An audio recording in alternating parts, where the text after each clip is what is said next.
പ്രിയ കൂട്ടുകാരെ നമസ്കാരം. ഞാനിപ്പോൾ നിൽക്കുന്നത് പുതുപ്പള്ളി പള്ളിയുടെ സമീപത്താണ്. ഇവിടെ പുതുപ്പള്ളി ചാരിറ്റബിൾ ക്ലബിന്റെ നേതൃത്വത്തിൽ സൗജന്യ ചികിത്സയും അതുപോലെ പാലിയേറ്റീവ് കെയർ ഇതെല്ലാം ഇവർ ചെയ്യുന്നതാണ്.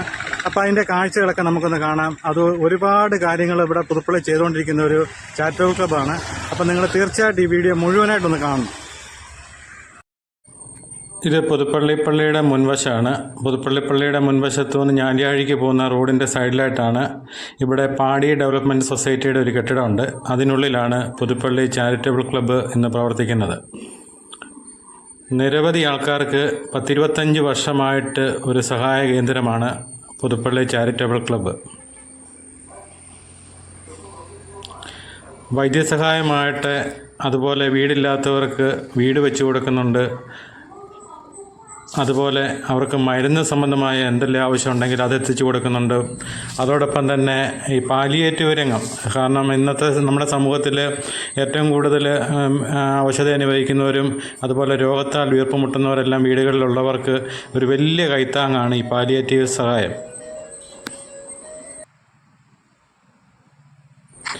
ആഴ്ചയിൽ 4 ദിവസം അതിവിദഗ്ധരായുള്ള ഡോക്ടർമാരുടെ സേവനം നമ്മുടെയുണ്ട്.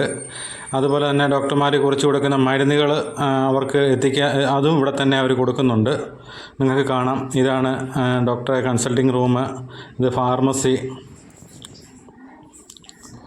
ഇവിടെ ധാരാളം ആൾക്കാരാണ് ഇവിടെ എത്തിക്കൊണ്ടിരിക്കുന്നത്.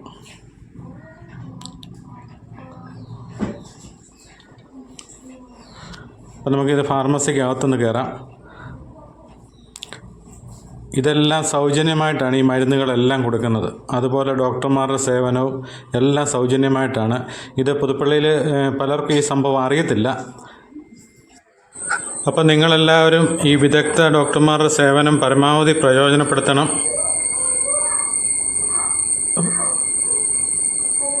ഇവിടെ ധാരാളം ആൾക്കാരാണ് ഇവിടെ എത്തിക്കൊണ്ടിരിക്കുന്നത്. രാധാകൃഷ്ണൻ ചേട്ടൻ അവിടെ ഇരിക്കുന്നുണ്ട്. രാധാകൃഷ്ണൻ ചേട്ടനാണ് പാലിയേറ്റീവ് ക്ലബ്ബ് പുതുപ്പള്ളിയിൽ സ്ഥാപിച്ചത്.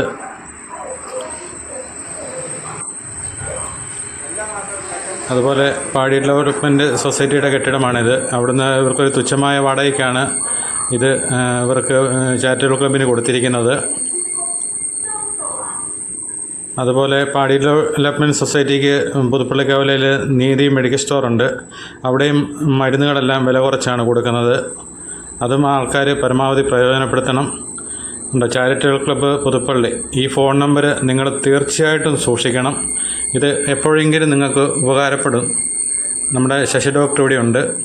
നമുക്ക് അദ്ദേഹത്തോട് ഇതിൻ്റെ പ്രവർത്തനങ്ങളും ഇവിടുത്തെ ചികിത്സാ രീതികളും എല്ലാം ഒന്ന് ചോദിക്കാം. ഡോക്ടർമാർ കുറിച്ച് കൊടുക്കുന്ന മരുന്നുകളെല്ലാം ഇവിടെ സ്റ്റോക്കുള്ളതെല്ലാം അവർ പരമാവധി അവർ കൊടുക്കുന്നുണ്ട്. അതുകൊണ്ട് ഇന്ന് ശനിയാഴ്ച ദിവസമാണ്. അപ്പോൾ ശശി ഡോക്ടറാണ് ഇവിടുത്തെ ഇന്നത്തെ ചാർജ്. അപ്പോൾ അദ്ദേഹമൊക്കെ ഇതിൻ്റെ തുടക്കകാലം തൊട്ട് സൗജന്യമായിട്ട് സേവനം ചെയ്തു വരികയാണ്. നമുക്ക് അദ്ദേഹത്തെ ഒന്ന് കാണാം.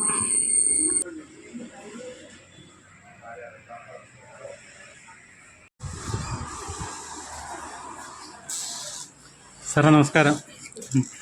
സാറേ, ഇങ്ങനെ ഒരു സേവനം ചെയ്യുന്നത് എല്ലാവരും നിങ്ങളെ പോലുള്ള ഒത്തിരി ആൾക്കാരിങ്ങനെ പൊതുജനങ്ങൾക്ക് വേണ്ടി ഇങ്ങനെ ഒരു സേവനം ചെയ്തൊരു വലിയ കാര്യമാണ്. അപ്പോൾ അത് നമ്മുടെ ഒത്തിരി ആൾക്കാർക്ക് ഇത് അറിയത്തില്ലേ സംഭവം ഇതെന്താണെന്നുള്ളത്. അതിനെപ്പറ്റി ഒന്ന് വിശദീകരിക്കാമോ? ഇവിടെ ചാരിറ്റബിൾ ക്ലബിൻ്റെ പ്രവർത്തനങ്ങൾ എന്ന് പറയുന്നത് മെഡിക്കലുണ്ട്. അതുകൂടാതെ തന്നെ ആതുര സേവനം, മറ്റ് അവശത അനുഭവിക്കുന്ന ആൾക്കാരുടെ വീടുകളിൽ പോയി പാലിയേറ്റീവ് അല്ലേ, പാലിയേറ്റീവ് അവർക്ക് വേണ്ട കടപ്പിലുകൾക്ക് വേണ്ട സൗജന്യ സേവനം കൊടുക്കുക, അവരുടെ ടൂറ് മാറുക, പിന്നെ അവർക്ക് ബെഡ്സോട് ട്രീറ്റ് ചെയ്യുക, അവർക്ക് വേണ്ട വീൽ ചെയർ കൊടുക്കുക, എയർ ബെഡ് കൊടുക്കുക, അങ്ങനെയുള്ള വളരെയധികം നല്ല കാര്യങ്ങൾ ചെയ്തു. കൂടാതെ തന്നെ ഇവിടെ ആഴ്ചയിൽ 4 ദിവസം പ്രവർത്തിക്കുന്ന ഒരു ക്ലിനിക്കാണ്. എല്ലാ ബുധനും വ്യാഴം വെള്ളി ശനി ദിവസങ്ങളിൽ ഇവിടെ പ്രവർത്തിക്കുന്നുണ്ട്. ഇവിടെ ശനിയാഴ്ച ദിവസം രാവിലെ തൊട്ട് ഉച്ച വരെയാണ്. അത് ഞാനാണ് മെഡിക്കൽ കാര്യങ്ങൾ നോക്കുന്നത്. ബുധനാഴ്ച ദിവസം ഓർത്തോയുടെ ഡോക്ടർ വരുന്നുണ്ട്. വ്യാഴാഴ്ച ദിവസം തൈറോയിഡിൻ്റെ അനുബന്ധ രോഗികളെ ചികിത്സിക്കാനും ക്യാൻസർ സംബന്ധമായ ചികിത്സ കൊടുക്കാനും വ്യാഴാഴ്ച ഡോക്ടർ. പിന്നെ വെള്ളിയാഴ്ച ദിവസം ഉള്ളത് ENT ഡോക്ടർ. ഇതെല്ലാം ഇവിടുന്ന് ചെയ്യുന്ന സേവനങ്ങളെല്ലാം സൗജന്യമാണ്. വേണ്ട ചികിത്സയും മരുന്നും എല്ലാം തന്നെ ഇവിടുന്ന് കൊടുക്കുന്നതാണ്. ബാക്കി ദിവസങ്ങളിൽ ഞങ്ങൾ പാലിയേറ്റീവിന് വേണ്ടി പോകും. വീടുകളിൽ ചെന്ന് രോഗികളെ ശുശ്രൂഷ ചെയ്തു മുടക്കം വരാതെ തന്നെ കഴിഞ്ഞ 15 വർഷമായിട്ട് ചെയ്തു. പിന്നെ ഇത് കൂടാതെയുള്ള സേവനങ്ങൾ പലതുണ്ട്. നഴ്സിംഗ് പഠിപ്പിക്കും, വീട് വെച്ച് കൊടുക്കുക, എല്ലാം ചെയ്യുന്നു കൊടുക്കുക, അതെല്ലാം നമ്മുടെ സെക്രട്ടറി അതിനെ പറ്റി വിശദമായിട്ട് പറഞ്ഞു. ഞാൻ കണ്ടോളാം. ശരി എന്നാൽ.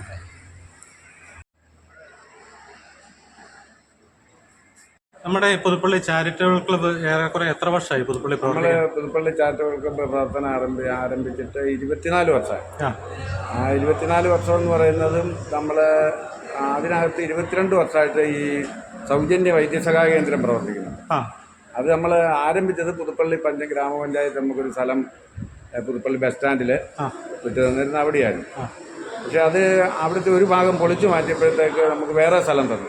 അത് പക്ഷെ പലവിധ അസൗകര്യങ്ങൾ, പ്രധാനമായിട്ട് ആളുകൾ ഈ ഓർത്തോയ്ക്കൊക്കെ വരുന്ന ഓർത്തോ ഡോക്ടറെ കാണാൻ വരുന്ന ആളുകൾക്കൊക്കെ മുകളിലോട്ട് കയറി വരും. ഇത് പ്രായം ചെന്നവരും ഒക്കെയാണല്ലോ വരുന്നത്. അവർക്ക് മുകളിലോട്ട് കയറാനൊക്കെയുള്ള ബുദ്ധിമുട്ടും പ്രശ്നങ്ങളും ആയപ്പോഴത്തേക്കാണ് കഴിഞ്ഞ ഒരു വർഷമായിട്ട് നമ്മൾ ഈ പാടി സൊസൈറ്റിയുടെ കെട്ടിടം നമ്മൾ ഒരു പൊതുയോഗത്തിലൊരു അപേക്ഷ വെച്ച് അവരോട് ആവശ്യപ്പെട്ട് ഈ ഇത് നമുക്കിങ്ങനെ പുതുപ്പള്ളി ചാരിറ്റബിൾ ക്ലബിന് സൗജന്യ വൈദ്യസഹായ കേന്ദ്രം നടത്തുന്നതിനായിട്ട് വിട്ടുതരണമെന്ന് പറഞ്ഞു. അപ്പോൾ ഗവൺമെൻറ് സാക്ഷ്യം വേണമായിരുന്നു, ഡിപ്പാർട്ട്മെൻറ്റ് സാക്ഷ്യം വേണമായിരുന്നു.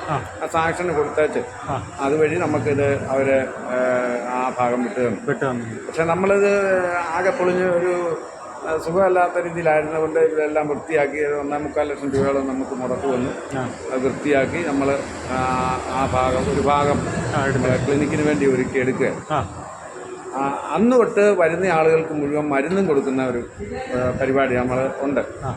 പക്ഷേ ഇപ്പോൾ ഈ കഴിഞ്ഞ ഒരു വർഷമായിട്ട് വലിയൊരു പ്രശ്നം നേരിടുന്നത് സാമ്പിൾ മരുന്നുകൾ കമ്പനികൾ ഉൽപ്പാദനം കുറച്ചിരിക്കും. അതിൻ്റെ ഒരു പ്രധാന കാര്യം സാമ്പിൾ മരുന്നുകൾക്കും GST വന്നുകൊണ്ടാണെന്ന് പറയുന്നു. നമുക്ക് അതിനെക്കുറിച്ച് വലിയ വ്യക്തമായിട്ട് അറിയാൻ മേലെങ്കിലും സാമ്പിൾ ഈ തന്നുകൊണ്ടിരുന്ന ആളുകൾ വളരെ കുറച്ച് ആക്കിയിരിക്കും. അപ്പോൾ ഇപ്പം നമുക്ക് മരുന്ന് വിലയ്ക്ക് വാങ്ങി കൊടുക്കേണ്ട ഒരു വലിയ സാഹചര്യമാണ്. സാമ്പത്തിക പ്രശ്നമുണ്ട്. ഒരാഴ്ചയിൽ എങ്ങനെ വന്നാലും നമുക്ക് ഓർത്തോയ്ക്ക് ഒരു 25 പേര് വരെ വരാം. അത് കഴിഞ്ഞ് തൈറോയിഡാണ് വ്യാഴാഴ്ച ദിവസം, അത് ഒരു 15 പേര് വരെ വരാം. പിന്നെ ENT ആണ്, അത് 8-നും 10-നും ഇടയ്ക്ക് ആളുകളുണ്ടാകും ENTക്ക്. ശനിയാഴ്ച ദിവസമാണ് ജനറൽ മെഡിസിൻ, അതായത് ശശിധരൻ ഡോക്ടർ, അതൊരു 70 പേര് വരെ വരാം. 40-നും 70-നും ഇടയ്ക്ക് ആളുകളുണ്ട്. അപ്പം നമുക്ക് ആകെ വരുന്നതിനകത്തുനിന്നൊരു ENTക്കും ഈ തൈറോയിഡിനും ഒന്നും എല്ലാവർക്കും മരുന്നിൻ്റെ ആവശ്യം വരുന്നില്ല.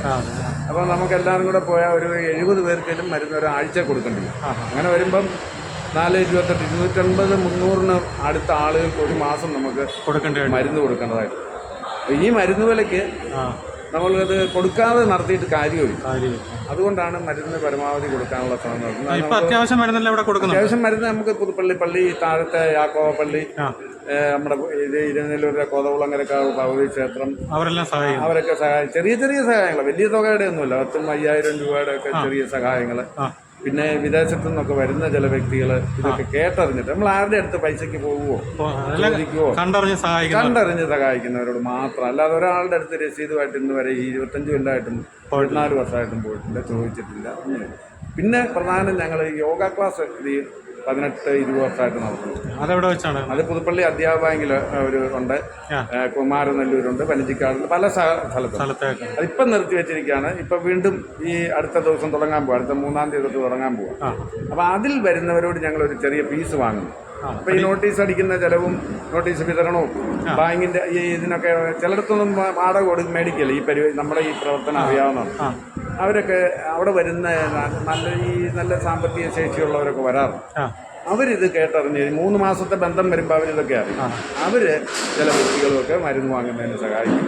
മരുന്ന് വാങ്ങൽ മാത്രമല്ല, നമുക്ക് പാലിയേറ്റീവ് കെയർ ഉണ്ട്. പനച്ചിക്കാട്, പുതുപ്പള്ളി, വാകത്താനം പഞ്ചായത്ത് പ്രദേശങ്ങളിലെ കിടപ്പ് രോഗികളുടെ വീടുകളിൽ 20 വർഷമായിട്ട് നമ്മൾ ഈ സേവനം ചെയ്യുന്നു. അതിലിപ്പം പഞ്ചായത്തുകളെല്ലാം തുടങ്ങിയിട്ടുണ്ട് പാലിയേറ്റീവ്. പക്ഷെ അവിടെയെല്ലാം ഒരു പ്രശ്നം, ഡോക്ടറില്ല. അവർക്ക് ഈ നേഴ്സുമാരും ആശാവർക്കറും ഒക്കെ ചെന്നുള്ള ഒരു പ്രവർത്തനം. നമ്മൾ ഡോക്ടർ ഉള്ളത് കൊണ്ട് നമുക്ക് ഇപ്പോഴും നിർത്താൻ പറ്റിയിട്ടില്ല. എന്നാൽ നമുക്ക് പഴയ പോലെ ഒരു ഭാരിച്ച ഉത്തരവാദിത്തം വരുന്നില്ല. കാരണം എന്താ വെച്ചാൽ അവർ യൂറിൻ ട്യൂബ് ഇടേണ്ടതൊക്കെ അങ്ങ് ഇട്ട് പൊക്കോളൂ, ഈ സ്ത്രീകളുടെ. നമുക്ക് വേണ്ടി വരുന്ന അവർ ശ്രമിച്ച് നടക്കാതെ വരുന്ന കേസുകളും പിന്നെ മരുന്ന് ആവശ്യമുള്ള കേസുകൾ ചുരുക്കം പറഞ്ഞാൽ ഡോക്ടറുടെ സേവനം വേണ്ട എല്ലാ കേസുകളും ആവശ്യമാണ് നമുക്ക് വരും. അപ്പോൾ അതെന്ന് പറയുന്നത് എങ്ങനെ വന്നാലും ഒരാഴ്ചയിൽ ഒരു 20 വീടുകളിലും നമ്മൾ ഈ 3 പഞ്ചായത്തുകളിലുമായിട്ട് പോകേണ്ടി വരും. അപ്പോൾ റൈസ് ട്യൂബ് വേണം, യൂറിൻ ട്യൂബ് വേണം, ഇതിന് വേണ്ട മറ്റുള്ള എക്യുപ്മെൻസുകൾ വേണം, ഇതെല്ലാം വേണം. ഇതെല്ലാം നമുക്ക് ഓരോരുത്തർ വാങ്ങിയൊക്കെ തരുന്നതായിരുന്നു. പിന്നെ നമുക്ക് കട്ടിൽ കിടക്കാനുള്ള ഈ ഓട്ടോമാറ്റിക് പൊക്കി ഉണ്ടാക്കുകയൊക്കെ ചെയ്യാവുന്ന കട്ടിലുകളുണ്ട്, ഓക്സിജൻ കോൺസെൻട്രേഷൻ മെഷീനുണ്ട് എന്ന് വേണ്ട ചുരുക്കം പറഞ്ഞ ഒരു വ്യക്തിക്ക്, ഒരു രോഗിക്ക്, കിടപ്പ് രോഗിക്ക് എന്തെല്ലാം ആവശ്യമുണ്ടോ ഈ സാധനങ്ങളെല്ലാം നമ്മൾ കൊടുത്തോണ്ടിരിക്കും.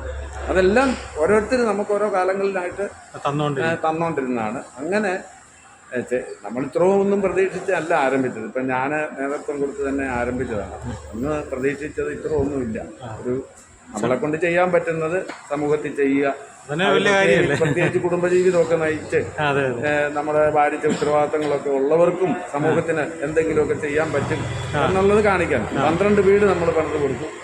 ഇപ്പൊ തന്നെ ഇത്രയും കാലത്തിനിടയ്ക്ക് ഒരുപാട് ആളുകളുടെ ചികിത്സ നമ്മൾ ശ്രീത്രയില്, അമൃതയില് ഒക്കെ നടത്തുന്നു.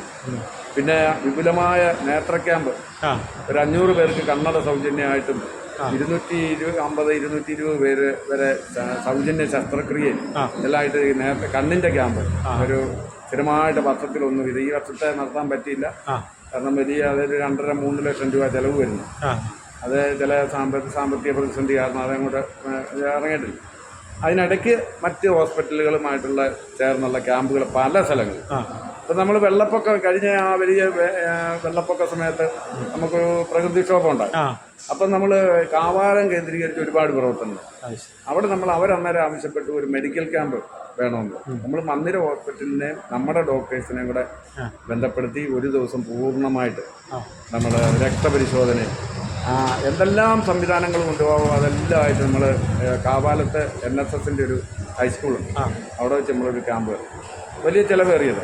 അതുപോലെ അവർക്ക് ആവശ്യത്തിനുള്ള ഭക്ഷണം ആദ്യം കൊടുക്കുന്നതിന് വേണ്ടിയുള്ള നേതൃത്വം കൊടുത്തു. പക്ഷേ അവിടെ കുറേ കഴിഞ്ഞപ്പം ഭക്ഷണത്തിൻ്റെ ഒക്കെ പ്രശ്നം പരിഹരിക്കപ്പെട്ടായിരുന്നു. അവർക്കൊരു മെഡിക്കൽ ക്യാമ്പാണ് ആവശ്യം വിപുലമായിട്ട് തന്നെ നടത്തി. അപ്പോൾ നമ്മൾ ഈ സമീപ പ്രദേശങ്ങളിലെല്ലാം മെഡിക്കൽ ക്യാമ്പുകൾ നടത്തുക, നമ്മുടെ യോഗ നടക്കുന്ന സെൻറ്ററുകളിൽ ഈ ക്യാമ്പുകൾ നടത്തുക, അങ്ങനെയൊക്കെയുള്ള ചെയ്യാൻ പറ്റുന്ന ഇതെല്ലാം ചെയ്യുന്നുണ്ട്. ഇതെല്ലാം സാധിക്കുന്നത് നമ്മുടെ പുതുപ്പള്ളിയിലും പരിസരത്തുമുള്ള സാധാരണക്കാരായിട്ടുള്ള കുറച്ചാളുകൾ. ബെസ്റ്റിലെ പ്രേമന് പേരെടുത്ത് പറയുന്നത് എന്താണെന്ന് വെച്ചാൽ അവരൊക്കെ ഒത്തിരി 25 വർഷമായിട്ട് നമ്മുടെ കൂടെ നിൽക്കുന്നത്. അതുപോലെ വെട്ടത്തെ സജി, വെട്ടം ജുവല്ലറി സജി, അതുപോലെ TJP എന്നും പറഞ്ഞു ഇവിടെ എരമല്ലൂർ ഈ റബ്ബറിൻ്റെ വലിയ ബിസിനസ് നടത്തുന്ന മാറ്റിൻ്റെ അവര്, അങ്ങനെ പിന്നെ ഓണാട്ടെ ഭാഗത്താനത്ത് കുറേ ആളുകൾ, ഓണാട്ടെ കുടുംബത്തിലെ ചില ആളുകൾ, ഇങ്ങനെയുള്ള കുറേ ആളുകൾ നമ്മളെ എപ്പോഴും സപ്പോർട്ട് ചെയ്തുകൊണ്ട് ഉണ്ട്. അതുകൊണ്ടാണ് നമുക്ക് ഈ ദൈനംദിന ചെലവുകൾ നടന്നു പോകും. ഇതിനിപ്പം നമുക്ക് എങ്ങനെ വന്നാലും ഒരു 20-30,000 ഇടയ്ക്ക് രൂപ ഒരു മാസം നമുക്ക് ചെലവഴിച്ചാൽ ഇപ്പോഴത്തെ കാര്യങ്ങൾ നടന്നു പോകും. വീട് പണി പ്രത്യേക ചികിത്സകളൊക്കെ വരുമ്പം ഒത്തിരി കൂടുതൽ പൈസ വേണ്ടി വരും. അത് നമ്മൾ ചില സ്പോൺസറെയൊക്കെ കണ്ടെത്തും. അതിങ്ങനെ ആരെങ്കിലുമൊക്കെ നമ്മളോട് ഇങ്ങോട്ട് പറയും, ഇടയ്ക്കൊക്കെ എന്തെങ്കിലും ആവശ്യം വന്നാൽ എന്നെ സമീപിക്കണം, കാണണം എന്ന് പറയാറുണ്ട്. മാങ്ങാനം ഭാഗത്ത് കുറേ ആളുകളുണ്ട്. പിന്നെ ഇപ്പം നമുക്ക് ഈ മാമച്ചൻ സാർ ഈ പാടി സൊസൈറ്റിയുടെ പ്രസിഡൻ്റൊക്കെ ആയിട്ടുള്ളത് കൊണ്ട് അദ്ദേഹത്തിൻ്റെ വലിയൊരു ഹെൽപ്പ് നമുക്ക് കിട്ടുന്നുണ്ട്. അങ്ങനെ സത്യത്തിൽ ഒരു ജനകീയ കൂട്ടായ്മയായിരുന്നു നടത്തുന്നത്. ഞാൻ സത്യത്തിൽ ദൈവ നിശ്ചയപ്രകാരം ഒരു മധ്യസ്ഥൻ ആയിട്ട് മാത്രം നിൽക്കുന്നതേ ഉള്ളൂ. ജനങ്ങളുടെ കൂട്ടായ്മ, വലിയ പണക്കാരൊന്നുമല്ല, സാധാരണ ആളുകൾ എടുത്ത് സ്വരൂപിക്കുന്ന പൈസ ഉപയോഗിച്ചുകൊണ്ട് നടക്കുന്ന ഒരു പ്രവർത്തനം. ഈ ഡോക്ടർമാരൊക്കെ ഇവിടുന്ന് വരുന്നത്? ഡോക്ടർമാരിപ്പം നമുക്ക് ഇവിടെ ഒരു 50 ഡോക്ടർമാരെയും ഈ 24 വർഷത്തിനകത്ത് വന്നു പോയി. അതിലിപ്പോൾ എക്കാലം ഉണ്ടായിരുന്നത് നമ്മുടെ 24 വർഷമായിട്ടും ശശിധരൻ ഡോക്ടറെ, കുരുവിളവർക്കി ഡോക്ടറെ, പിന്നെ നമ്മുടെ ND എബ്രഹാം സാർ, ഇത്രയും ആളുകൾ നമുക്ക് സ്ഥിരമായിട്ട് ഉണ്ടായിരുന്നു. ഇപ്പം ND എബ്രഹാം സാർ ഒഴിവായിരിക്കുക, സാറിൻ്റെ ആരോഗ്യ പ്രശ്നങ്ങൾ കാരണം. ഇപ്പം നമുക്കുള്ളത് ഇപ്പം നമുക്ക് ബുധനാഴ്ച ദിവസം ഓർത്തോയിഡിയ, അത് അജയ് അലക്സ് എന്ന് പറഞ്ഞ് മന്ദിരത്തിലെ ഓർത്തോ വിഭാഗത്തിൻ്റെ ഡോക്ടറാണ്. അദ്ദേഹത്തിനൊരു 25 പേഷ്യൻ്റെങ്കിലും കാണും. വൈകുന്നേരം 5 മണി തൊട്ടാണ്, ആ സമയത്താണ് എല്ലാവരും. പിറ്റേ ദിവസം വ്യാഴാഴ്ച തൈറോയ്ഡ് മാത്രം കേന്ദ്രീകരിച്ച്, തൈറോയ്ഡിന് പ്രത്യേകമായ ഡോക്ടേഴ്സിൻ്റെ നമുക്ക് കിട്ടാൻ ബുദ്ധിമുട്ടാണ്. അപ്പോൾ ഈ തൈറോയ്ഡ് സ്പെഷ്യലൈസ് ചെയ്തിട്ടുള്ള ന്യൂക്ലിയർ മെഡിസിൻ്റെ ഭാരതിലെ ഹെഡായിട്ടുള്ള കുരുവിളവർക്കി ഡോക്ടറാണ് വ്യാഴാഴ്ച. അദ്ദേഹത്തിന് അത് കഴിഞ്ഞിട്ട് പിറ്റേ ദിവസം വെള്ളി 5 മണി തൊട്ട് ENT.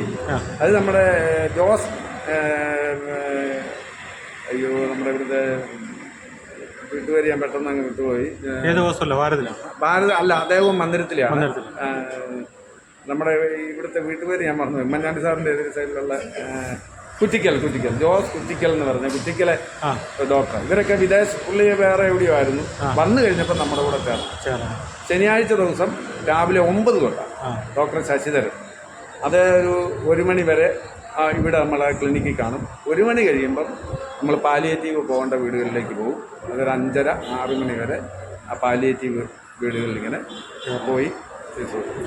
വ്യാഴാഴ്ച ദിവസം കുരുവിളവൻ ഡോക്ടർ ഇവിടുത്തെ OP കഴിഞ്ഞിട്ട് വീടുകളിൽ പോവുക. രാത്രികളിലാണ്. ക്യാൻസർ രോഗികളെ ക്യാൻസർ സ്പെഷ്യലൈസ് ചെയ്തിട്ടുള്ള ആളായതുകൊണ്ട് ക്യാൻസർ രോഗവുമായി ബന്ധപ്പെട്ട കേസുകളെല്ലാം തന്നെ ചെയ്യുന്നത് കുരുവിളവർക്കി ഡോക്ടർ. അങ്ങനെ ഈ 2 ഡോക്ടർമാരുണ്ട്. പിന്നെ ഓണാട്ട് ഒരു തോമസ് കുര്യൻ ഡോക്ടറുണ്ട്. അദ്ദേഹം ആണ് ഞങ്ങളുടെ ഈ പാലിയേറ്റീവിനെ സഹായിച്ചത്. അതായത് യൂറിൻ ട്യൂബ്, റൈറ്റ് ട്യൂബൊക്കെ വളരെ സങ്കീർണമായ പ്രശ്നം വന്നാൽ, അതായത് ഈ അനസ്തേഷ്യ വിഭാഗത്തിൻ്റെ ഡോക്ടർ. അപ്പോൾ അദ്ദേഹത്തിന് ഈ ഏത് ഇതുപോലുള്ള സങ്കീർണമായിട്ടുള്ള കാര്യങ്ങൾക്കും ട്യൂബ് ഇടാനൊക്കെയുള്ള വലിയ വൈദഗ്ധ്യം അദ്ദേഹവും ഞങ്ങളുടെ കൂടെ. അപ്പോൾ അങ്ങനെയുള്ള കേസുകളിൽ അദ്ദേഹം ഇതിനെ കൊണ്ടുപോകും. അങ്ങനെ ഈ 3 ഡോക്ടർമാരും പാലിയേറ്റീവുകാരനുണ്ട്. ഇവിടെ ഇപ്പം 4 ഡോക്ടർമാർ. എണ്ണം കൂട്ടാത്ത പലരും വരാനുണ്ട്. ശ്രമിച്ചാൽ നല്ല ഡോക്ടേഴ്സ് ജനകീയ സേവനം ചെയ്യണമെന്ന് ആഗ്രഹിക്കുന്ന ഡോക്ടർമാരുണ്ട്. പക്ഷേ നമ്മളിനി എണ്ണം കൂട്ടാത്തതിൻ്റെ ഒരു പ്രധാന കാരണം എന്ന് പറയുന്നത് ഇതാണ്, നമ്മുടെ മരുന്നിൻ്റെ ലഭ്യതയുടെ കുറവുണ്ട്. പിന്നൊരു കാര്യം, ഇപ്പം നമുക്ക് ഗൈനക്കോളജി നമ്മളിവിടെ പരീക്ഷിച്ച് നോക്കിയായിരുന്നു. ആളുകൾ എത്തുന്നില്ല, പേഷ്യൻ്റ് വരികയില്ല. കാരണം അതിനുള്ള സംവിധാന പ്രശ്നവും ഈ രഹസ്യ സ്വഭാവമൊക്കെ ഉള്ളത് കൊണ്ടാവാം നോക്കിയിട്ട് ആളുകൾ വന്നില്ല. പിന്നെ പീഡിയാട്രീഷ്യൻ നമുക്കുണ്ടായിരുന്നു. അത് 15 ദിവസത്തിൽ ഒന്നായതുകൊണ്ട് ആളുകൾ വന്നില്ല. അങ്ങനെ പലതും പരീക്ഷിച്ചിട്ട് ഈ സ്പെഷ്യലിസ്റ്റ് ഡോക്ടേഴ്സ് വന്നാൽ അങ്ങനെ കാര്യമായിട്ട് ആളുകൾ വരാറില്ല. പിന്നെ നമുക്ക് ന്യൂറോയിഡിയോ അങ്ങനെയൊക്കെ പലരെയും കിട്ടുകയാണെങ്കിൽ നമുക്ക് ചെയ്യാവുന്നുള്ള ഇതുണ്ട്. പല പ്രാവശ്യം ഈ ചെസ്റ്റിൻ്റെ ഷാജഹാൻ ഡോക്ടറൊക്കെ മെഡിക്കൽ കോളേജിൽ വന്ന് നമുക്കിവിടെ സേവനം ചെയ്തിട്ടുണ്ട്. അന്നൊക്കെ ആൾ വരുമായിരുന്നു. ഷാജഹാൻ ഡോക്ടറൊക്കെ വലിയ ഫേമസ് ഡോക്ടേഴ്സാണ്. ഇപ്പം അദ്ദേഹം ആലപ്പുഴ മെഡിക്കൽ കോളേജിലാണ്, അതുകൊണ്ട് വരുന്നില്ല. അപ്പം നമ്മുടെ ഒരു ജനകീയ കൂട്ടായ്മയാണ്. ആളുകൾ നമ്മുടെ കൂടെ കൂടിയെങ്കിൽ മാത്രമേ ഇത് നമുക്ക് വരുന്ന ആളുകൾക്ക് വേണ്ട രീതിയിൽ മരുന്നുമൊക്കെ കൊടുത്ത് നമുക്ക് മുന്നോട്ട് പോകാനായിട്ട് കഴിയുള്ളൂ. അത് സാമ്പത്തികം മാത്രമല്ല, ജനപിന്തുണയാണ് ഇതിന് ആവശ്യം. സത്യത്തിൽ സാമ്പത്തികമല്ല. ഈ ഡോക്ടർമാരുടെ സേവനമൊക്കെ സൗജന്യമാണ്. ഡോക്ടർമാർ കംപ്ലീറ്റ് ഫ്രീ ആയിട്ടാണ്. അവർ നമുക്ക് പെട്രോൾ അടിക്കാനും ഒക്കെ പോകുമ്പം പൈസ ചിലപ്പോൾ തന്നുണ്ട്. ചിലപ്പോൾ വലിയ തുകകൾ തന്നെ തരും. ഈ ഡോക്ടേഴ്സ് എല്ലാം നമ്മളെ സാമ്പത്തികമായിട്ടും സഹായിക്കുന്നുണ്ട്. ഫ്രീ സേവനവും അവർ ചെയ്യുന്നു എന്നുള്ളതാണ് പ്രധാനം. പിന്നെ നമുക്ക് ആകെ വേണ്ടി വരുന്ന നേഴ്സുമാർക്ക് ചെറിയ അലവൻസ് കൊടുക്കുന്നുണ്ടോ. 1-2 പേര് ഫ്രീ ആണ്. മറ്റുള്ള ഈ പാലിയേറ്റീവിനൊക്കെ പോകുന്നവർക്ക് നമുക്ക് ചെറിയ അലവൻസ് കൊടുക്കണം. കാരണം അതുപോലെ ക്ലിനിക്കിലുള്ളവർക്കും ഒക്കെ കൊടുക്കണം. അത് കൃത്യമായി ചിട്ടയോട് ചെയ്യേണ്ടതുണ്ട്. നമ്മൾ ഈ സൗജന്യമായിട്ടൊക്കെ ചെയ്യുന്നവരെ വെച്ചാൽ അവരതിനകത്ത് ഇപ്പോൾ എനിക്ക് ഇന്ന് വരാൻ പറ്റില്ലെന്ന് പറഞ്ഞാൽ നമ്മൾ കുഴപ്പമില്ല. അപ്പോൾ അത് വരാതിരിക്കാനായിട്ട് ഈ അങ്ങനെയുള്ളവർക്ക് നമ്മൾ ഒരു ചെറിയ സ്റ്റൈപ്പ്, വലിയ ഇതായിട്ട് പറയാൻ ഒരു ചെറിയ അലവൻസ് ആണ് കൊടുത്തത്. എങ്കിലും അതും നമുക്ക് കണ്ടെത്താൻ ബുദ്ധിമുട്ടാണ്. ഈ 10-30,000 രൂപയാണ് മാസം ചിലവഴിക്കുന്നതെന്ന് പറഞ്ഞാൽ ഇത് സത്യത്തിൽ പണത്തിൻ്റെ ശേഷി കൊണ്ടല്ല ഇത് നടന്നുകൊണ്ടിരിക്കുന്നത്. ഒരു കൂട്ടായ്മയുടെ ശക്തി കൊണ്ട് ഇങ്ങനെ നടന്നു പോകും. ആളുകൾ ഇതിനെല്ലാം ഏതിനും തയ്യാറാണ്. ഇപ്പം തന്നെ നമ്മൾ അതുകൊണ്ടൊന്ന് പറഞ്ഞേക്കാം, ഞങ്ങൾ തൃക്കോട്ട് ഒരു വിഷയം ഇപ്പം നമ്മുടെ മുന്നോട്ട് ഒരു കുടുംബത്തിലെ ഒരു ഷെഡിനകത്ത് അവർ കഴിയുന്നു, ഒന്നുമില്ല. അവിടുത്തെ രക്ഷകർത്താവ്, അവിടുത്തെ ഗ്രഹനാഥൻ എന്ന് പറയുന്നൊരു 45 വയസ്സ്. അവൻ്റെ ഹൃദയത്തിന് ഒരു തുളയുണ്ടായി, വാൽവ് കേടായി. 2 ലക്ഷം രൂപ മെഡിക്കൽ കോളേജുകാർ അതിൻ്റെ സർജറി നടത്താൻ ആവശ്യപ്പെട്ടു. അങ്ങനെ നമ്മുടെ അടുത്ത് വരും. ചെല്ലുമ്പോൾ അവൻ്റെ ഒരു മകൻ 8 വയസ്സുള്ളത് തളർച്ച ബാധിച്ചു. ഒരു പെൺകൊച്ചുകൂടുണ്ട്, ഭാര്യ രോഗിയായിട്ടുള്ളത്. ഭയങ്കര ദാരിദ്ര്യം എന്ന് പറഞ്ഞാൽ ഒന്നും ചുരുക്കം പറഞ്ഞാൽ ഞങ്ങളവിടെ ചെല്ലുമ്പോൾ പുകയ്ക്കകത്ത് അവരിയ്ക്കുക. കാരണം ഈ ചുള്ളി പെറുക്കി കൊണ്ടുവച്ച് കത്തിച്ച അവർ. നാളെ തിങ്കളാഴ്ച അത് തൃക്കോത്ത് പറ്റുമെങ്കിൽ അവിടെ ഒന്ന് നമ്മുടെ പുതുപ്പള്ളി ടുഡേയുടെ ചാനലൊന്ന് ചെന്നാൽ നല്ലതാണ്. അത് പൊടിമറ്റത്തിൽ നിന്നാണ് വീട്ടുപേര്. നമ്മുടെ തൃക്കോത്ത് നമ്മുടെ ഈ സ്കൂളുണ്ടല്ലോ, ഇവിടുന്ന് പോകുമ്പോൾ കൊച്ചാലമൂട് കഴിഞ്ഞ ഉടനെയുള്ള സ്കൂൾ കഴിഞ്ഞ ഉടനെ ആ വളവിന് ഇടത്തോട്ടൊരു വഴിയുണ്ട്. അവിടെ വിശ്വകർമ്മ വിഭാഗത്തിലുള്ള ആളുകളാണ് കൂടുതൽ. അതിനകത്ത് ഉള്ള ഒരു കുടുംബം. അവിടെ ഒരു ആള് ഇപ്പം 3 ഡയാലിസിസ് ചെയ്തുകൊണ്ട് മനോജ് എന്നും പറഞ്ഞൊരാൾ, അദ്ദേഹത്തിൻ്റെ പെങ്ങളും അളിയനുമാണ് ഈ ദുരന്തം. മനോജിനൊന്നും അവരെ സഹായിക്കാൻ സാധിക്കുന്നില്ല. കാരണം മനോജ് 3 ഡയാലിസിസ് ചെയ്ത് നിൽക്കുന്നു. അദ്ദേഹത്തിൻ്റെ വീട് ജപ്തി നടപടിയൊക്കെ ആയി നിൽക്കുന്നുണ്ട്. ഇവരെ ഒരു വിധത്തിലും സഹായിക്കാൻ അദ്ദേഹത്തിന് കഴിയുന്നു. അങ്ങനെ ഇപ്പം നമ്മുടെ അടുത്ത് വന്ന് നമ്മൾ അടിയന്തരമായ നടപടികൾ നടത്തിക്കൊണ്ടിരിക്കുകയാണ്. ഇപ്പോൾ ഗ്യാസ് കണക്ഷൻ ഉടനെ എടുത്തു കൊടുക്കും. അതിനുള്ള നടപടികളൊക്കെ ആയിക്കൊണ്ടിരിക്കുന്നു. മെഡിക്കൽ കോളേജിലെ ജയകുമാർ സാറുമായിട്ട് തന്നെ നേരിട്ട് കണ്ട് ബഹുമാനപ്പെട്ട മന്ത്രി വാസവനെ ഞാൻ ഇടപെടുത്തി. അദ്ദേഹവുമായിട്ട് കണ്ടിട്ട് ഈ ബുധനാഴ്ച ഈ കക്ഷിയെ, ഈ രോഗിയെ അദ്ദേഹത്തിൻ്റെ മുന്നിൽ എത്തിക്കാൻ പറഞ്ഞിട്ടുണ്ട്. അപ്പോൾ അതുമായിട്ട് അടിയന്തരമായിട്ട് നടപടി നടക്കും. എന്നാലും ഈ 2 ലക്ഷം രൂപ നമ്മൾ ചെലവഴിക്കേണ്ടി വരും. കാരണം ആശുപത്രി മെഡിക്കൽ കോളേജിൽ ഇതിന് വേണ്ട എല്ലാ സാധനങ്ങളും ഇല്ലെന്നുള്ളതാണ് അദ്ദേഹം പറഞ്ഞത്. കുറേ കൂടെ വിട്ടുവീഴ്ച ചെയ്യും. എന്നാലും നമ്മൾ പിന്നെ അവർക്കൊരു വീട് വെച്ച് കൊടുക്കുന്നതിന് വേണ്ടി നമ്മൾ 1-2 പേരെ സമീപിച്ചിട്ടുണ്ട്. ഒരു 3 സെൻറ്റ് സ്ഥലം തരാം, ഏകദേശമൊക്കെ അടുത്ത് ഇരിക്കുന്നു. അത് കിട്ടുകയാണെങ്കിൽ അവർക്കൊരു ചെറിയ വീടുകൂടെ നിർമ്മിച്ചു കൊടുക്കണമെന്നുണ്ട്. പക്ഷേ ഇതിൻ്റെ എല്ലാം പ്രശ്നം നമ്മുടെ നാട്ടിലൊരു വലിയ ഒരു പ്രശ്നമായിട്ടുള്ളത് സത്യസന്ധമായിട്ട് നമ്മുടെ ചാനലിൽ തുറന്നു പറയുക. ഈ നമ്മൾ ചെല്ലുന്ന ദുരന്തങ്ങളുള്ള വീടുകളിൽ ചെന്ന് കഴിയുമ്പം ബഹുഭൂരിപക്ഷം വീടുകളിലും അവിടുത്തെ നാഥൻ മദ്യപാനിയായിരുന്നു എന്നുള്ള ഒരു വലിയ ഡിസ്ക്വാളിഫിക്കേഷൻ നാട്ടിലുണ്ടായിരുന്നു.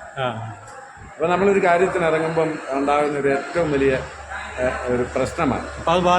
അത് നമ്മളെ ബാധിക്കും. കാരണം എന്താ വെച്ചാൽ അങ്ങനെ രാപകലില്ലാതെ കുടിച്ച് നടന്ന ഒരാൾക്ക്, കിട്ടുന്ന പൈസയ്ക്ക് മുഴുവൻ കുടിച്ച് നടന്ന ഒരാൾക്ക് ഞങ്ങൾ സഹായിക്കണം എന്നുള്ള ഒരു ആളുകൾ ചോദിക്കും. എങ്കിലും ദുരന്തം മനുഷ്യന് വന്നു കഴിയുമ്പം നമ്മളിത് പറയുമെങ്കിലും ആളുകൾ പറയുമെങ്കിലും നമ്മളിതൊക്കെ നമുക്ക് തോന്നുമെങ്കിലും നമ്മൾ ആ ദുരന്തം വന്നു കഴിയുമ്പോൾ ഇതെല്ലാം മാറ്റി സഹായിക്കാനായിട്ട് കുടുംബത്തെയും ഒക്കെ. പെണ്ണുങ്ങൾ നിരപരാധികളാണ്, അവർ പാവങ്ങൾ, അല്ലെ കുട്ടികൾ ഇതിനകത്തെല്ലാം നിസ്സഹായർ. അപ്പം നമ്മളത് ചെയ്യാനായിട്ട് തയ്യാറാകും. ഈ പറയുന്ന ആളുകൾ പറയുമെങ്കിലും അവർ തയ്യാറാകുകയും ചെയ്യും. ഞാൻ പറഞ്ഞത് ഈ മദ്യപാനം ഒരു ദുരന്തമാണ് എന്നുള്ളതൊന്ന് വരുത്താൻ വേണ്ടി. ഈ മാമൻ സാറ് കഴിഞ്ഞ ദിവസം എന്നോട് പറഞ്ഞു 8000 പേരോളം പുതുപ്പള്ളിയിൽ. മാമച്ചൻ സാറ് ഒരു 8000 പേരെ എടുത്തിട്ടുണ്ട്. മാമച്ചൻ സാറിൻ്റെ കൂടെ ഞാനും വർക്ക് ചെയ്യുന്നതുകൊണ്ടറിയാം. ഇതൊന്നും മാത്രമല്ല, മാമച്ചൻ സാറ് ലക്ഷക്കണക്കിന് രൂപ അതിനുവേണ്ടി ചെലവഴിച്ചു. ചില വീടുകളിൽ, ഈ മദ്യപാനികളുടെ വീടുകളിൽ ചെല്ലുമ്പം അവർ പറയുന്ന ഒരു ദുരന്തമല്ല, അവന്മാർ ആ കുടുംബം ഭയങ്കര കഷ്ടത്തിലായിരുന്നു. എന്നെ രക്ഷപ്പെടുത്താൻ വേണ്ടി സാറിൻ്റെ ഭാര്യയ്ക്കും കിട്ടുന്ന പെൻഷൻ, പ്രൊഫസർമാരായിരുന്നു 2, വലിയ തുകയാണ് പെൻഷൻ കിട്ടുന്നത്. മുഴുവൻ ചെലവഴിക്കുക. കുടുംബങ്ങളെ രക്ഷിച്ച ഒരു 8000-നടുത്ത് കുടുംബങ്ങളെ രക്ഷിച്ചിട്ടുണ്ട്. അപ്പം അവിടെയൊക്കെ ഞങ്ങൾ പോകുന്നുണ്ട്. പക്ഷേ ഞാനൊരു സന്ദർഭവശാൽ പറഞ്ഞു എന്നുള്ളതേ ഉള്ളൂ. മനസ്സിലാക്കേണ്ട ഒരു കാര്യമാണ്. സുഖം എന്ന് പറഞ്ഞാൽ പിന്നെ വേറൊരു കാര്യം, ഇതെല്ലാം ദൈവം നിശ്ചയത്തിൻ്റെ അടിസ്ഥാനത്തിൽ ദൈവം നടപ്പാക്കാൻ തീരുമാനിച്ചിട്ടുണ്ട്. അവർക്ക് അനുഗ്രഹം. നമ്മൾ 4 പേരെ നേഴ്സിംഗ് പഠിപ്പിക്കുന്ന ആ പിള്ളേരെ സ്പോൺസർ കണ്ടിട്ടില്ല. കാരണം എന്താ വെച്ചാൽ ആ പേര് പറയരുതെന്ന് പറഞ്ഞ് പൈസ തന്നിരിക്കുന്നവരായതുകൊണ്ട് നമുക്ക് പറയാൻ പറ്റില്ല. അവരെ പഠിപ്പിക്കുന്നതിൻ്റെ പൂർണ്ണമായ ചിലവ് ഏറ്റെടുത്തിരിക്കുന്നവർ ആ കൊച്ചുങ്ങളെ കണ്ടിട്ട് പോലും എനിക്കേ അറിയാവുള്ള ആരാ. ആ രീതിയിൽ സ്പോൺസർ ചെയ്തിരിക്കുന്നു. 4 കുട്ടികളെ നമ്മൾ നേഴ്സിംഗ് പഠിച്ചു. 4 പേർക്ക് ഇപ്പം ജോലിയായി. അങ്ങനെയൊക്കെ ചെയ്യുന്ന ആളുകൾ നമ്മുടെ നാട്ടിലുണ്ട്. അപ്പം ഈ ദുരന്തങ്ങൾ ഇങ്ങനെ ഉണ്ടാകുമ്പോൾ നമുക്ക് ഇപ്പം ആർക്കും വരാമല്ലോ, അസുഖം ആർക്കും വരാം. നമ്മളിപ്പം നടക്കുന്നത് നമ്മൾ ഓരോന്ന് കാണുന്ന പോലെയൊന്നും അല്ല കാര്യങ്ങളുടെ പോക്ക്. പിന്നെ ഗവൺമെന്റ് ഇതെല്ലാം ശ്രദ്ധിച്ചോളും, ഗവൺമെന്റ് ഇതെല്ലാം ചെയ്യേണ്ടതാണ്. ഗവൺമെന്റ് നമ്മുടെ നാട് പോലുള്ള അല്ലെങ്കിൽ നമ്മുടെ രാജ്യം പോലുള്ളത് ഈ കണ്ട ജനസംഖ്യയുടെ അടിസ്ഥാനത്തിൽ ഇതെല്ലാം പരിഹരിക്കപ്പെടുകയില്ല. പക്ഷെ നമ്മുടെ കൂട്ടായ്മകൾ ശ്രമിച്ചാൽ ഒരുപാട് കാര്യങ്ങൾ നടക്കുന്നു. മെഡിക്കൽ കോളേജിൽ ചികിത്സ കിട്ടുന്നില്ലെന്നും പറഞ്ഞ് നമ്മൾ അവരെയും കുറ്റം പറയാൻ പറ്റില്ല. 100 പേഷ്യൻ്റ് ചെല്ലേണ്ട സംവിധാനം ഉള്ളിടത്തോട്ട് 1000 ചെല്ലുന്ന ഡോക്ടേഴ്സിനെ കുറ്റം പറയാം. ഇന്നലെ ഞങ്ങൾ കഴിഞ്ഞ 2 ദിവസം മുമ്പ് ജയകുമാർ സാറിനെ കാണാൻ ചെന്ന് ഞാൻ ബന്ധപ്പെട്ടപ്പം ഇവിടെ നമ്മുടെ ഒരു ജയൻ എന്ന് പറയുന്ന ഒരാൾ ഇവിടുന്ന് മെഡിക്കൽ കോളേജ് ജോലിയുണ്ട്. അദ്ദേഹത്തെ ബന്ധപ്പെട്ട് അദ്ദേഹം ഡോക്ടറുടെ സെക്രട്ടറിയെ ബന്ധപ്പെട്ട് എനിക്ക് സമയം തന്നത് 1 മണി, ഉച്ചയ്ക്ക് 1 മണിയാകുമ്പം എത്താൻ പറഞ്ഞു. കൃത്യം 1 മണിക്ക് എത്തി. ഡോക്ടറുടെ ടൈമല്ലേ, നമുക്ക് 1 മണിക്ക് തന്നെ അല്ല. 1 മണിക്ക് ഞാനും വേറൊരാളൂടെ എത്തി. അവർ പറഞ്ഞു ആ ലിഫ്റ്റിൻ്റെ ഓപ്പറേഷൻ തിയേറ്ററിൻ്റെ വാതിൽക്ക് നിന്നോളാൻ പറഞ്ഞു. 4:30 മണി വരെ അവിടെ നിൽക്കേണ്ടി വന്നു. 4:30 ആയപ്പോഴാണ് ഡോക്ടർ ഇറങ്ങി വന്നത്. അപ്പോൾ ആ ഡോക്ടറെ കുറ്റം പറയാൻ പറ്റുമോ? തിയേറ്ററില്ല, പിന്നെ തിയേറ്ററിൽ നിന്ന് 4:30-ക്ക് ഇറങ്ങി വന്നു. നമ്മളെ കണ്ട ഉടനെ ബഹുമാനപ്പെട്ട മന്ത്രി പറഞ്ഞ കേസല്ലേ, പിന്നെ എന്നെ ചെറിയ പരിചയമുണ്ട്. അപ്പം രാധാകൃഷ്ണ 1 മിനിറ്റ് ഞാൻ 2-3 രോഗികളെ ഒന്ന് കണ്ടോട്ടെന്ന് പറഞ്ഞ് ആ രോഗികളെയും കൂടെ കണ്ടതിന് ശേഷം നമ്മളെ കാണും. ഒരു വക കഴിച്ചിട്ട് പോലുമില്ല. പക്ഷേ ആ മുഖത്തെ പ്രസാദം കണ്ടപ്പോൾ നമ്മുടെ മനപ്രയാസം മാറി. ഭയങ്കര ഹാപ്പിയായിട്ട് സന്തോഷവാനായിട്ട് രാവിലെ തിയേറ്ററിൽ കയറിയ ആൾ വന്നിട്ട് നമ്മളോട് കാര്യങ്ങൾ ചോദിച്ചിട്ട് നമ്മളോട് അനുകമ്പ പറഞ്ഞപ്പോഴത്തേക്ക് നമുക്ക് മനസ്സ് നിറഞ്ഞു. സത്യത്തിൽ അവിടെ ആ 4 മണിക്കൂർ നിന്നതിൻ്റെ ഒരു വിഷമം നമുക്ക് തോന്നി. അപ്പം അങ്ങനെ സമൂഹത്തിൽ ഒരുപാട് നല്ല ആളുകളുണ്ട്. ആ നല്ല ആളുകളുടെ കൂട്ടായ്മ പുതുപ്പള്ളിയിലുമുണ്ട്. അതുകൊണ്ടാണ് നമുക്കിത് ചെയ്യാനായിട്ട് കിടക്കുന്നത്. അല്ലെങ്കിൽ എന്നെപ്പോലൊരു നിസ്സാരനായ ആളൊന്നും വിചാരിച്ചൊന്നും നടക്കില്ല. അപ്പം പുതുപ്പള്ളിയിലെ കുറച്ച് ആൾക്കാരും കൂടെ ഇതൊന്നും നമ്മളോടൊന്ന് സഹകരിക്കുകയാണെങ്കിൽ അങ്ങനെ നമ്മൾ പറയുന്നില്ല. എന്നാ വെച്ചാൽ അത് ഇപ്പം എല്ലാവരും കൂടെ സഹകരിക്കണമെന്നൊക്കെ പറയുമ്പോൾ ആളുകൾ തെറ്റിദ്ധരിക്കും. നമുക്ക് അങ്ങനെ ഒരു ഇതില്ല. ആരെങ്കിലുമൊക്കെ സ്വയം മനസ്സാലെ ആരെങ്കിലും എന്തെങ്കിലുമൊക്കെ ഇറങ്ങുന്നുണ്ടെങ്കിൽ. പിന്നെ എനിക്ക് ഒരു സഹായമൊക്കെ ആയതെന്ന് പറയുന്നത് അത് ഒരുപക്ഷെ അറിയാവുന്ന സംശയം. ഞാൻ CPM-ന്റെ ലോക്കൽ സെക്രട്ടറിയാണ്, ലോക്കൽ കമ്മിറ്റി സെക്രട്ടറി ആയിട്ട് ഒരുപാട് കാലം വർക്ക് ചെയ്തതാണ്. അന്നുണ്ടായ നമ്മുടെ ഒരു ബന്ധങ്ങളും ആളുകളോടുണ്ടായ ഒരു വലിയ സ്നേഹവും അല്ലെങ്കിൽ അവർ നമ്മളെ കരുതിയതും ഒക്കെ നമുക്കിതിന് വലിയ ഗുണം ചെയ്തിട്ടുണ്ട്. അത് നമുക്ക് പറയാതിരിക്കാൻ പറ്റും. കാരണം ബന്ധങ്ങളുടെ ആഴം അങ്ങനെയാണ് ഉണ്ടായത്. പിന്നെ ദൈവം നമുക്ക് ഒരു ഗുണം ചെയ്തു തന്നു. നമ്മളിതെല്ലാം കട്ടുകൊണ്ട് പോകുന്നവനല്ല, മോടിച്ചുകൊണ്ട് പോകുന്നവനാണെന്നൊരു പേര് വീഴാതെ നമ്മളെ ദൈവം കാത്തു. അതൊരു പക്ഷേ ഇതിനു വേണ്ടി ഒരുക്കിയത് കൊണ്ടായിരുന്നു. അതുകൊണ്ട് ഇതെല്ലാം നടക്കുന്നു എന്നുള്ളതാണ്. നല്ല രീതിയിൽ മുന്നോട്ട് പോകുന്നു. ഓക്കെ, ശരി, എന്നാൽ ശരിയായിക്കോ. അപ്പം ഡോക്ടർമാരുടെ ഉച്ചവരത്തെ തിരക്ക് കഴിഞ്ഞിട്ട് ഇനി അവർ പാലിയേറ്റീവിന് പോവുകയാണ്. അപ്പം വീടുകളിലേക്ക് പോകുന്ന ഇത് നിങ്ങൾ കാണുന്നത്. അപ്പോൾ എല്ലാ വീട്ടിലും ഡോക്ടറും പോകുന്നുണ്ട്, ഉണ്ടോ? അപ്പോൾ അതുപോലെ വിദഗ്ധമായ സേവനവും സർവീസുമാണ് ചാരിറ്റബിൾ ക്ലബ്ബ് കൊടുക്കുന്നത്. അത് നിങ്ങൾ തീർച്ചയായിട്ടും പ്രയോജനപ്പെടുത്തുക. അതോടൊപ്പം നിങ്ങളെക്കൊണ്ട് ചെയ്യാൻ പറ്റുന്ന സഹായങ്ങൾ ഈ ക്ലബിന് വേണ്ടി ചെയ്യുക.